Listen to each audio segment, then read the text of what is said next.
Seperti yang kita sudah sampaikan dan informasikan kepada antum dan antuna semua, generasi Robani dan juga pemirsa KMTV, silakan untuk antum mengirimkan pertanyaan di 082174909911 untuk pertanyaan kita utamakan yang menyangkut dengan pembahasan kita untuk hari ini. Nanti kita akan bacakan jika sisa waktu memungkinkan pertanyaan-pertanyaan sudah masuk di line WhatsApp kita. Kita coba bacakan pertanyaan yang pertama, Ustaz. Untuk kesempatan hari ini, mohon izin, Ustaz. Bismillah, Assalamualaikum warahmatullahi wabarakatuh, Ustaz. Ini sepertinya berkaitan dengan tema, kita pilih ini dulu. Ustaz, apakah penamaan surah-surah dalam Al-Quran ini sifatnya tauqifi atau ijtihadi? Seperti yang lagi viral saat ini, seperti yang sudah dibahas tadi, penamaan surat Asy-Syu'ara dengan surat pemusik. Kemudian poin yang kedua, Ustaz, apakah mengoreksi kesalahan seorang tokoh di publik itu menjatuhkan muru'ah? Bukankah Allah menyuruh kita menutupi aib saudaranya? Niscaya kita akan juga ditutupi aibnya di akhirat nanti oleh Allah. Jazakallahu khairan, Ustaz. Nah.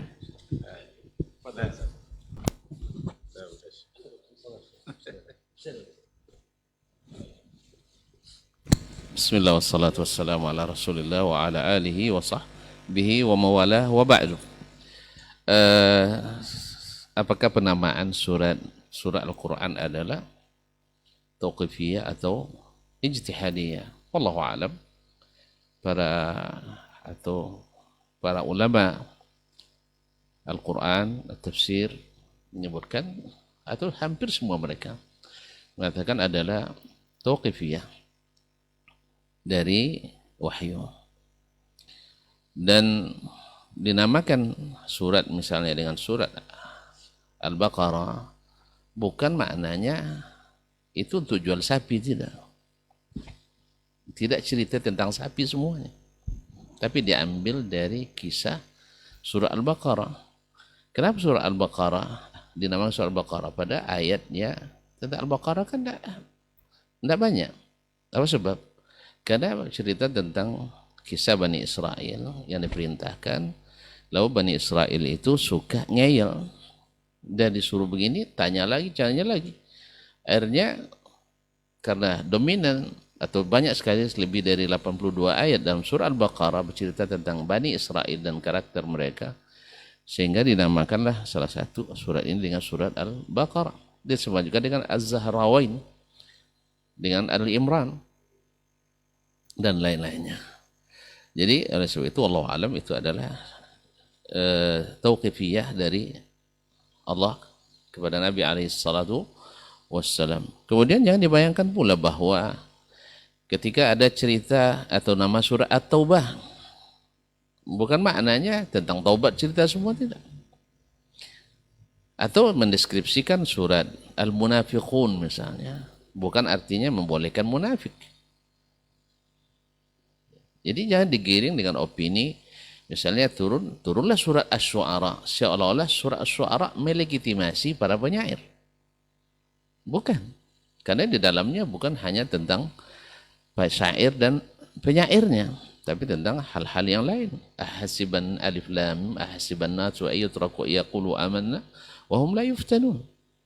Dan banyak ayat tentang masalah ini, bukan hanya Asy-Syu'ara, cuma diambil dari salah satu ayat atau cerita dalam surat itu, dan jangan dimaknai bahwa ini legitimasi untuk para penyair, bukan.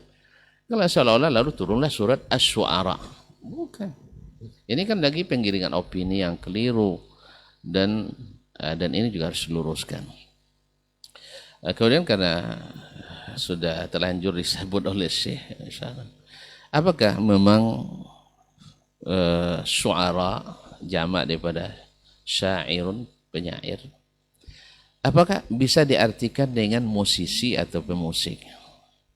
Dengan alasan bahwa istilah syair dalam bahasa Arab mesti ada iqa, karena disebutkan bahwa syair itu syaratnya mesti ada pemikiran, ada perasaan, halusinasi, berwazan, dan mesti ada iqa.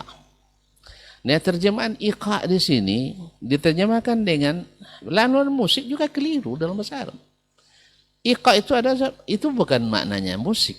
Walaupun terjemahan kontemporer kebanyakan iqa itu dimaknai dengan musik.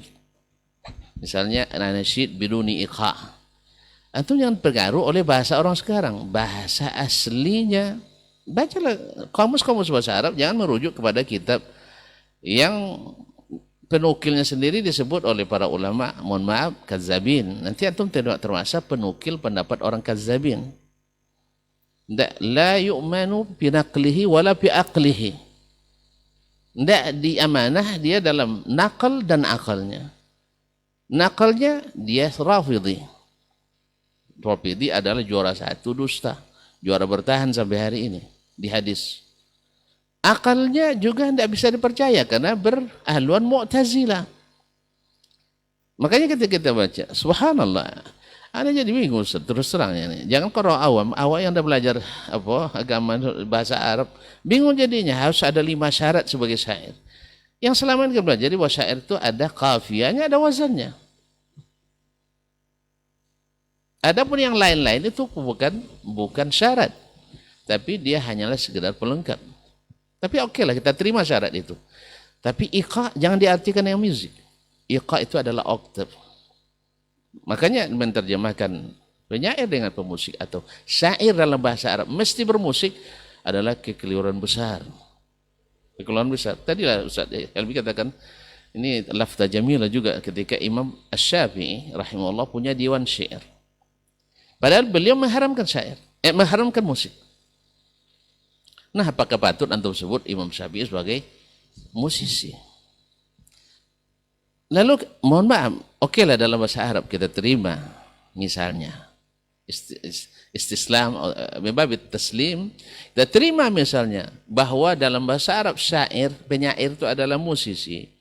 Apakah patut dan wajar kita memposisikan seketika dalam bahasa Indonesia diterjemahkan seorang pemusik dan musisi lalu dilekatkan pada sahabat Nabi, ya dalam hal ini Hasan ibn Thabit sebagai pemusik Nabi, etis nak kira-kira? Antum sandingkan, terbayang oleh antum sekarang musisi-musisi Islami yang ada di Indonesia, lalu seperti itu kita membaikkan Hasan bin Thabit, lalu kiainya seperti kita yang merekomendasikan tadi. Nabi direkomendasikan, dideskripsikan seperti kita kiai yang menyampaikan bolehnya musik. Nah, sekarang tidak ada orang yang waras akalnya akan mengatakan ini kecuali tersilam. Oleh sebab itu maka kita akan minta maaf saja selesai dan bertobat pada Allah SWT. Yang ketiga, ada tidak Nabi SAW mendengarkan syair-syair yang diiringi dengan hentakan musik. Ini terangnya seperti, malamnya seperti siang. Seperti kata Ustaz Elmi dalam ceramahnya. Diambil dari hadis. Lailuha kanahariha. Siapapun yang mengklaim ahli riwayat, apalagi yang hafal ya sudut kiri, sudut kanan ini, rasanya tidak mungkin tersembunyi hal seperti ini. Bentangkan sejarah Nabi. Dari mulai jadi Nabi di Makkah, 13 tahun. Kemudian sampai wafat di Madinah, 10 tahun. Adakah Nabi SAW menyaksikan atau mendengarkan? Justru yang ada sebaliknya. Walaupun hadis diperselisihkan, yaitu Nabi mendengar suara seruling, dia tutup telinganya.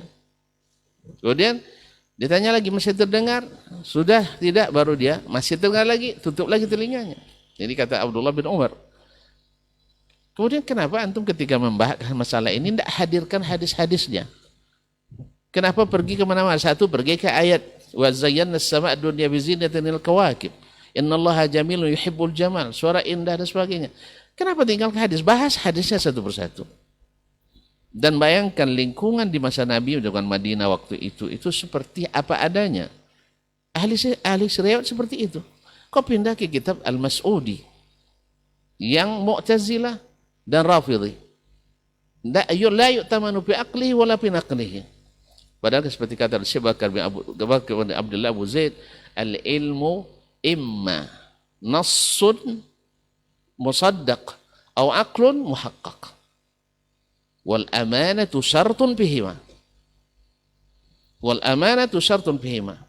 Faman akhalla bi ahadihima ukilayhima fala yu'manu bi aqlihi wala bi naqlihi.